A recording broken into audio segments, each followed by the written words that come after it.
അനന്തമായ ഈ പ്രപഞ്ചത്തിൽ നമ്മുടെ ദൃശ്യപരിധിയിൽ കാണാൻ സാധിക്കുന്നിടത്തോളം ദൂരം വരെ മുഴുവൻ ഗാലക്സികളാൽ നിറഞ്ഞതാണ്. ഈ കോടാനുകോടി ഗാലക്സികൾക്കിടയിൽ ചില ഗാലക്സികൾ വളരെയേറെ തീവ്രമായി പ്രകാശിച്ചു നിൽക്കുന്നത് കാണാം. ആ ഗാലക്സികളിലാണ് പ്രപഞ്ചത്തിലെ ഏറ്റവും പ്രകാശപൂരിതമായ ഒരു അത്ഭുത വസ്തുവുള്ളത്. ഏറ്റവും തിളക്കമുള്ള വസ്തു എന്ന് പറയുമ്പോൾ ഒരുപക്ഷെ ഭീമൻ നക്ഷത്രങ്ങളായിരിക്കും പെട്ടെന്ന് നമ്മുടെ മനസ്സിൽ ആദ്യം ഓടിയെത്തുന്നത്. എന്നാൽ ഈ അത്ഭുത വസ്തുക്കൾക്ക് മുന്നിൽ അതിഗംഭീരമായ നക്ഷത്രങ്ങൾ പോലും ഒന്നുമല്ല. ദൃശ്യപ്രപഞ്ചത്തിന്റെ അങ്ങേ അറ്റത്തിലാണെങ്കിൽ പോലും ഈ വസ്തുക്കളെ നമുക്ക് കാണാൻ സാധിക്കും. ഇവയുടെ പ്രകാശം അത്രയേറെ പ്രദീപ്തമാണ്. അപൂർവം ചില ഗാലക്സികളിൽ മാത്രം കാണപ്പെടുന്ന ഇത്രയുമധികം ശോഭയേറിയ വസ്തുക്കൾ ശരിക്കും എന്താണെന്ന സംശയം ജ്യോതിശാസ്ത്രജ്ഞർക്ക് പല പതിറ്റാണ്ടുകളായിട്ടുണ്ടായിരുന്നു. ഒടുവിൽ വർഷങ്ങളായിട്ടുള്ള നിരീക്ഷണങ്ങൾക്കും പഠനങ്ങൾക്കും ശേഷം അതെന്താണെന്ന് കണ്ടെത്തി. അപ്പോൾ പ്രപഞ്ചത്തിൽ നമ്മൾ ഇതുവരെ കണ്ടിട്ടുള്ള ഏറ്റവും ശോഭയേറിയ തീവ്രമായ വസ്തുക്കൾ ഏതാണെന്ന് നമുക്ക് നോക്കാം.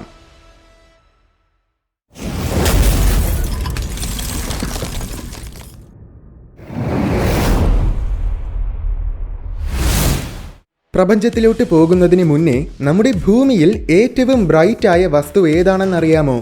ഒരു ശരാശരി ചെറിയ മെഴുകുതിരിയുടെ ബ്രൈറ്റ്നസ് എന്നത് 12 ലൂമൻസ് ആയിരിക്കും.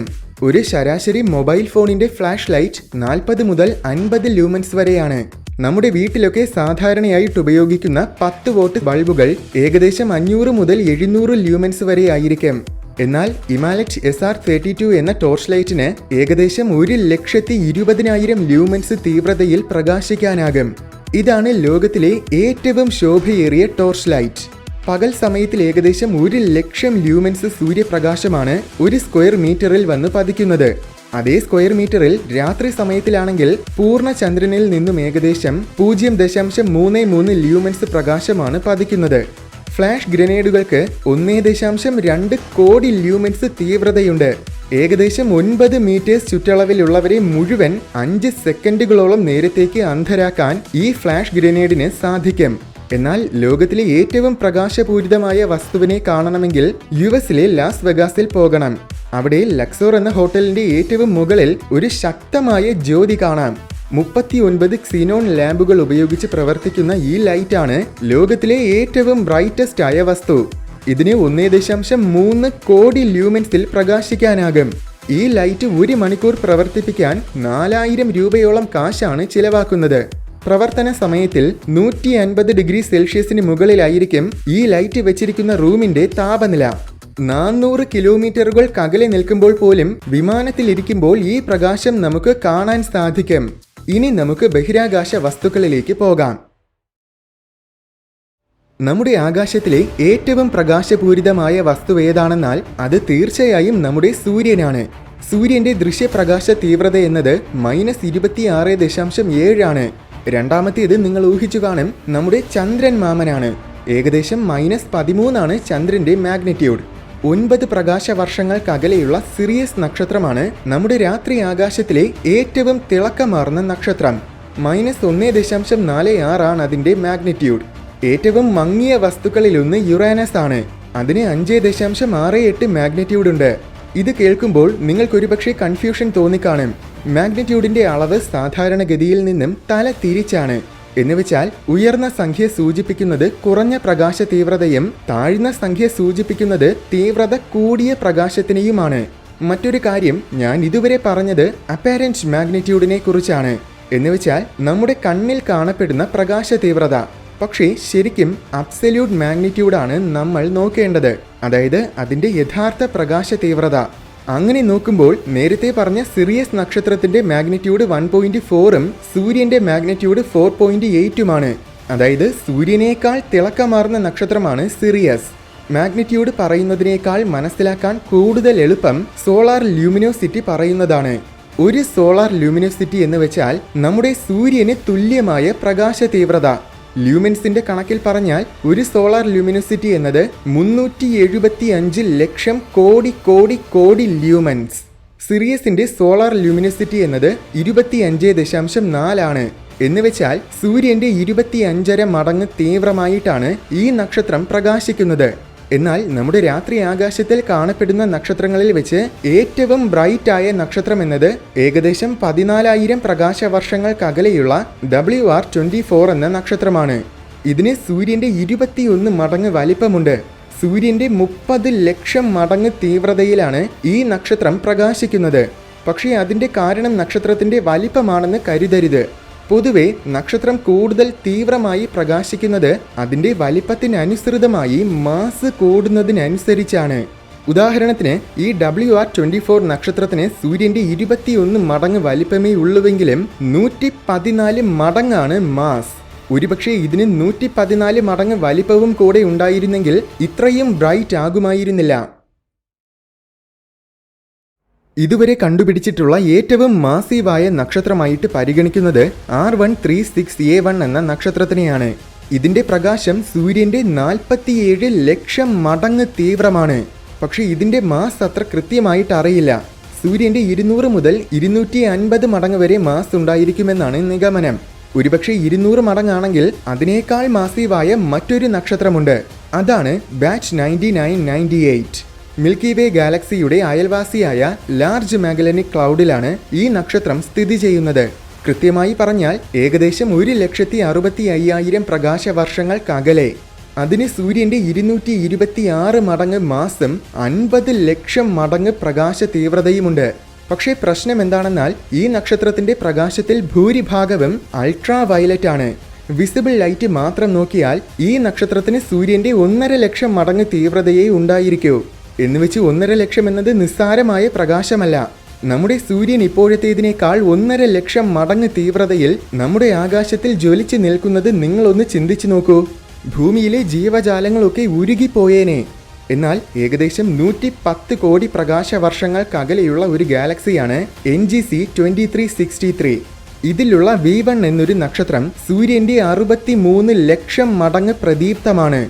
ഇനി നമ്മൾ കണ്ടിട്ടുള്ള ഏറ്റവും ബ്രൈറ്റസ്റ്റ് ആയ നക്ഷത്രത്തിനെ കാണണമെങ്കിൽ 1090 കോടി പ്രകാശവർഷങ്ങൾക്കകലെ എത്തണം. അവിടെ സൺബേഴ്സ്റ്റ് എന്നൊരു ഭീമൻ ഗാലക്സിയുണ്ട്. ഈ ഗാലക്സിയിലുള്ള ഒരു നക്ഷത്രമാണ് ഗോഡ്സില്ല സ്റ്റാർ. ഇത് സൂര്യന്റെ 25 കോടി മടങ്ങ് തീവ്രതയിലാണ് പ്രകാശിക്കുന്നത്. നമ്മുടെ ദൃശ്യപ്രപഞ്ചത്തിൽ ഇതിനേക്കാൾ ബ്രൈറ്റ് ആയ നക്ഷത്രത്തിനെ നമ്മൾ ഇതുവരെ കണ്ടിട്ടില്ല. നക്ഷത്രങ്ങളെക്കാൾ പ്രകാശപൂരിതമായ ഒരു പ്രതിഭാസമാണ് സൂപ്പർനോവ. അതായത് ഭീമാകാരമായ നക്ഷത്രങ്ങളുടെ അതിഗംഭീരമായ വിസ്ഫോടനങ്ങൾ. അവിശ്വസനീയമായ രീതിയിലുള്ള ഊർജമാണ് ഇത്തരം വിസ്ഫോടനങ്ങളിൽ നിന്നും പുറത്തു വരുന്നത്. ഒരു ശരാശരി സൂപ്പർനോവ സൂര്യന്റെ 100 കോടി മുതൽ 1000 കോടി മടങ്ങ് വരെ തീവ്രമായി പ്രകാശിക്കും. എന്നാൽ അത്യധികം അപൂർവമായി മാത്രം സംഭവിക്കുന്ന ഒരുതരം വിസ്ഫോടനങ്ങളുണ്ട്. അതാണ് ഹൈപ്പർനോവ. ഇതും നക്ഷത്രങ്ങൾക്ക് സംഭവിക്കുന്ന പൊട്ടിത്തെറിയാണ്. എന്നാൽ ഒരു ശരാശരി സൂപ്പർനോവയേക്കാൾ 100 മടങ്ങിൽ കൂടുതൽ ശക്തമായ വിസ്ഫോടനങ്ങളാണ് ഹൈപ്പർനോവകൾ. ഇത്തരം പ്രതിഭാസങ്ങളിൽ നിന്നും ഏതാനും ചില സെക്കൻഡുകൾ നേരത്തേക്ക് വരുന്ന ഊർജത്തിന് പോലും സൂര്യൻ തന്റെ ആയുസ്സിൽ മുഴുവൻ പുറത്തുവിടുന്നതിനേക്കാൾ ശക്തിയുണ്ടായിരിക്കും. അതായത് ഈ വിസ്ഫോടനങ്ങൾക്ക് അവ നിലനിൽക്കുന്ന ഗാലക്സിയുടെ മുഴുവൻ പ്രകാശത്തിനേക്കാൾ ശോഭയുണ്ടായിരിക്കും. അതിനൊരുത്തമ ഉദാഹരണമാണ് SN 2016 APS. പേര് കേട്ടപ്പോൾ തന്നെ നിങ്ങൾ ഊഹിച്ചു കാണും 2016 അതിനെ കണ്ടെത്തിയത്. 360 കോടി പ്രകാശവർഷങ്ങൾക്കകലെയുള്ള ഒരു ഗാലക്സിയിലാണ് ഈ വിസ്ഫോടനം സംഭവിച്ചത്. ഇതിൽ നിന്നും വമിച്ച പ്രകാശത്തിന് മിൽക്കി വേ ഗാലക്സിയുടെ മുഴുവൻ പ്രകാശത്തിന്റെ 2 മടങ്ങോളം തീവ്രതയുണ്ടായിരുന്നു. ഓർക്കുക, 10,000 കോടിയിലേറെ നക്ഷത്രങ്ങളുള്ള ഒരു ഗാലക്സിയാണ് നമ്മുടെ മിൽക്കി വേ ഗാലക്സി. അപ്പോൾ ഈ വിസ്ഫോടനം എത്രത്തോളം തീവ്രമായിരുന്നുവെന്ന് ചിന്തിച്ചു നോക്കൂ. എന്നാൽ ഇതുവരെ കണ്ടിട്ടുള്ള ഏറ്റവും തിളക്കമാർന്ന ഹൈപ്പർനോവ ഇതല്ല. ആ ഗംഭീര വിസ്ഫോടനം സംഭവിച്ചത് ഏകദേശം 38 ലക്ഷം പ്രകാശവർഷങ്ങൾക്കകലെയുള്ള ഒരു ഗാലക്സിയിലാണ്. ഈ ഗാലക്സി നമ്മുടെ ടെലിസ്കോപ്പുകളിൽ ഏകദേശം അപ്രത്യക്ഷമാണെന്ന് തന്നെ പറയാം. എന്തെന്നാൽ അത് അത്രയേറെ മങ്ങിയ ഗാലക്സി ആയിരുന്നു. എന്നാൽ ഇതിൽ സംഭവിച്ച ഒരു ഹൈപ്പർനോവയെ 2015 ഡിറ്റക്ട് ചെയ്തു. അസാസിൻ 15-1H എന്നാണ് ഇതിന് നൽകിയിരിക്കുന്ന പേര്. അത് സൂര്യന്റെ 57,000 കോടി മടങ്ങ് ബ്രൈറ്റ് ആയിരുന്നു. എന്നുവെച്ചാൽ മിൽക്കി വേ ഗാലക്സിയുടെ മുഴുവൻ പ്രകാശത്തിന്റെ 20 മടങ്ങ് തീവ്രമായ പ്രകാശം. പക്ഷേ ഇതും പ്രപഞ്ചത്തിലെ ഏറ്റവും ശോഭയേറിയ വസ്തുവല്ല. ഏറ്റവും തിളക്കമുള്ള വസ്തുവിനെ കാണണമെങ്കിൽ പ്രപഞ്ചത്തിലെ തന്നെ ഏറ്റവും ഇരുണ്ട വസ്തുക്കളെയാണ് നോക്കേണ്ടത്. അതാണ് ബ്ലാക്ക് ഹോൾസ്. പ്രപഞ്ചത്തിൽ പ്രകാശത്തിനെ പോലും പിടിച്ചു വലിക്കുന്ന ഒരേ ഒരു തരം വസ്തുക്കളാണ് ബ്ലാക്ക് ഹോളുകൾ. അതിന്റെ കാരണം അവയുടെ അതിശയകരമായ ഗുരുത്വാകർഷണ ബലമാണ്. ഈ ഘോരമായ ഗ്രാവിറ്റി കാരണം ബ്ലാക്ക് ഹോൾസിന്റെ വളരെ സമീപത്തെത്തുന്ന വസ്തുക്കളെയെല്ലാം അത് വലിച്ചെടുക്കുകയും വിഴുങ്ങുകയും ചെയ്യും. പക്ഷേ അങ്ങനെ വിഴുങ്ങുന്ന സമയത്തിൽ ആ നക്ഷത്രങ്ങൾ നേരിട്ട് ചെന്ന് ബ്ലാക്ക് ഹോളിൽ വീഴുകയല്ല ചെയ്യുന്നത്. പകരം ആദ്യം അത് ബ്ലാക്ക് ഹോളിന് ചുറ്റും വലം വയ്ക്കും. അങ്ങനെ വലം വെച്ചുകൊണ്ടിരിക്കുന്നതിനിടയിൽ അത് പൂർണ്ണമായും തകർന്ന് പൊടിയുകയും ആ പൊടിപടലങ്ങളും വാതകങ്ങളും മുഴുവൻ വീണ്ടും ബ്ലാക്ക് ഹോളിന് ചുറ്റും വലം വയ്ക്കുകയും ചെയ്തുകൊണ്ടിരിക്കും. ഈ കറങ്ങിക്കൊണ്ടിരിക്കുന്ന പൊടിപടലങ്ങളെയാണ് അക്രീഷൻ ഡിസ്ക് എന്ന് പറയുന്നത്. ഒരുപാട് കാലങ്ങളുടെ സമയം കൊണ്ടാണ് ഒരു ബ്ലാക്ക് ഹോളിന്റെ അക്രീഷൻ ഡിസ്കിലുള്ള പൊടിപടലങ്ങൾ ചെന്ന് ബ്ലാക്ക് ഹോളിന്റെ ഉള്ളിലേക്ക് വീഴുന്നത്. ചെറിയ ബ്ലാക്ക് ഹോൾസിന്റെ അക്രീഷൻ ഡിസ്കും തീരെ ചെറുതായിരിക്കും. എന്നാൽ ഗാലക്സികളുടെയൊക്കെ മധ്യഭാഗത്തിൽ അതിബൃഹത്തായ സൂപ്പർ മാസീവ് ബ്ലാക്ക് ഹോൾസ് ഉണ്ട്. സാധാരണ ബ്ലാക്ക് ഹോളുകൾക്ക് സൂര്യന്റെ 50-100 മടങ്ങുമൊക്കെയാണ് മാസെങ്കിൽ സൂപ്പർ മാസീവ് ബ്ലാക്ക് ഹോൾസിന്റെ മാസ് എന്നത് സൂര്യന്റെ പല ദശലക്ഷക്കണക്കിന് മുതൽ ആയിരക്കണക്കിന് കോടി മടങ്ങായിരിക്കും. ഇവയുടെ അക്രീഷൻ ഡിസ്കും അതുപോലെ തന്നെ ബൃഹത്തായിരിക്കും. ഈ അക്രീഷൻ ഡിസ്ക് മുഴുവൻ വളരെയധികം വേഗത്തിലാണ് ബ്ലാക്ക് ഹോളിന് ചുറ്റും കറങ്ങിക്കൊണ്ടിരിക്കുന്നത്. വേഗത്തിൽ എന്ന് വെച്ചാൽ പ്രകാശവേഗത്തിന്റെ 90% വേഗത്തിൽ വരെ സഞ്ചരിക്കും. ഇത്രയേറെ വേഗത്തിൽ സഞ്ചരിക്കുന്നതിനാൽ തന്നെ ഡിസ്കിലുണ്ടാകുന്ന ഫ്രിക്ഷൻ കാരണം അവിടെ നിന്നും വൻതോതിലുള്ള പ്രകാശ ഊർജം പുറത്തുവരും. ഇത്തരം ഭീമാകാരമായ സൂപ്പർമാസീവ് ബ്ലാക്ക് ഹോളുകൾക്ക് ഒരു പ്രത്യേകം പേര് തന്നെ നൽകിയിട്ടുണ്ട്. അതാണ് ക്വാസാർസ്. ഇവയാണ് പ്രപഞ്ചത്തിലെ ഏറ്റവും പ്രകാശപൂരിതമായ വസ്തുക്കൾ. നമ്മുടെ മിൽക്കി വേ പോലെയുള്ള ഒരു ഗാലക്സിയുടെ ആയിരക്കണക്കിന് മടങ്ങ് തീവ്രമായിട്ടായിരിക്കും ഒരു ശരാശരി ക്വാസാർ പ്രകാശിക്കുന്നത്. ആദ്യമായിട്ട് കണ്ടുപിടിച്ച ക്വാസാറുകളിൽ ഒന്നാണ് 3C273. സൂര്യന്റെ 4 ലക്ഷം കോടി മടങ്ങ് തീവ്രമായിട്ടാണ് ഈ ക്വാസാർ പ്രകാശിക്കുന്നത്. മറ്റൊരു രീതിയിൽ പറഞ്ഞാൽ മിൽക്കി വേയുടെ മുഴുവൻ പ്രകാശത്തിന്റെ 100 മടങ്ങ് തീവ്രത. ഈ ക്വാസാറിനെ മറച്ചു പിടിച്ചു നിരീക്ഷിച്ചപ്പോഴാണ് അതിനു ചുറ്റും ഒരു ഗാലക്സി ഉണ്ടെന്ന് തന്നെ മനസ്സിലായത്. അതായത് ഒരു ഗാലക്സിയുടെ മധ്യഭാഗത്തിലുള്ള സൂപ്പർമാസീവ് ബ്ലാക്ക് ഹോളാണ് ഈ ക്വാസാർ. ഭൂമിയിൽ നിന്നും ഏകദേശം 240 കോടി പ്രകാശ വർഷങ്ങൾക്കകലെയാണ് ഈ ക്വാസാർ നിലനിൽക്കുന്നത്. ക്വാസാറുകളുടെ തീവ്രത മനസ്സിലാക്കാൻ ഹബിൾ സ്പേസ് ടെലിസ്കോപ്പ് പകർത്തിയ ഈ ചിത്രം നോക്കിയാൽ മതി.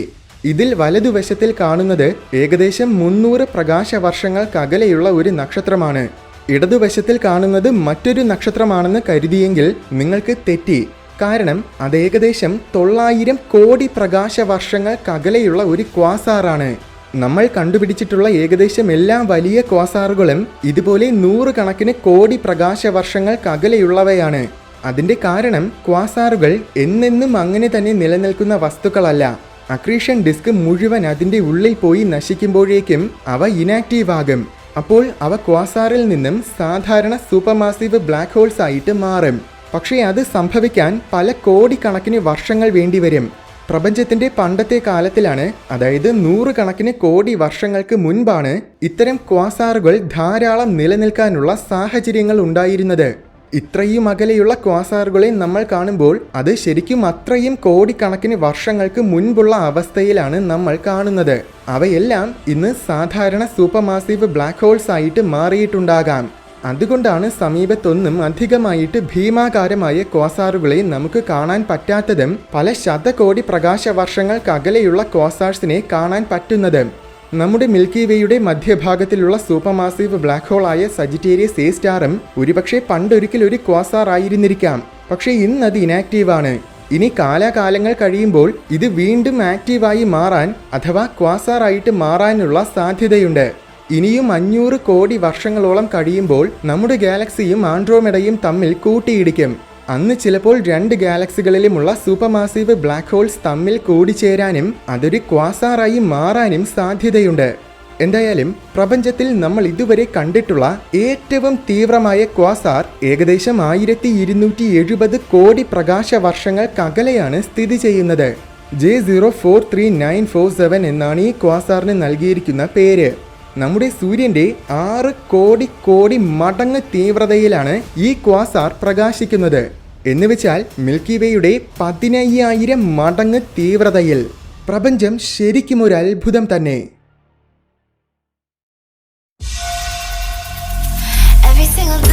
വീഡിയോ ഇഷ്ടമായെങ്കിൽ ലൈക്ക് ചെയ്യണമെന്നും ഇതുപോലെ കൗതുകവും വിജ്ഞാനവും നിറഞ്ഞ കൂടുതൽ വീഡിയോസ് കാണാനായിട്ട് ഈ ചാനൽ മറക്കാതെ സബ്സ്ക്രൈബ് ചെയ്യണമെന്നും ഓർമ്മിപ്പിക്കുന്നു.